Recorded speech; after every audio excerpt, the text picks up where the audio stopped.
ఒక్క సిరాచుక్క, లక్ష మెదళ్లకు కదలిక అన్న ప్రజాకవి కాళోజీ నారాయణరావు గారి జయంతి నేడు. కాళోజీ లేదా కాళన్నగా సుపరిచితుడైన ఆయన పూర్తి పేరు రఘువీర్ నారాయణ లక్ష్మీకాంత్ శ్రీనివాసరావు రాజా కాళోజీ. స్వాతంత్ర సమరయోధుడు, తెలంగాణ ఉద్యమకారుడు అయిన కాళోజీ తెలంగాణ ప్రజల ప్రతి ఉద్యమం యొక్క ప్రతిధ్వనిగా కొనియాడబడుతుంటాడు. రాజకీయ సాంఘిక చైతన్యాల సమాహారమైన కాళోజీ కవిత్వం రాసిన ప్రజాకవి, హక్కులు అడిగిన ప్రజల మనిషి, ఉద్యమం నడిపిన ప్రజావాది.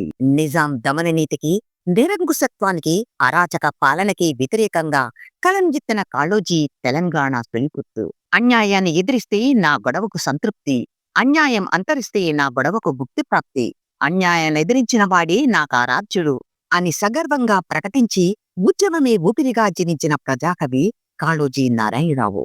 ఆంధ్రప్రదేశ్ సాహిత్య అకాడమీలో సభ్యుడు. కాళోజీ జన్మదినాన్ని తెలంగాణ ప్రభుత్వం తెలంగాణ భాషా దినోత్సవంగా చేసి ఆయన గౌరవించింది.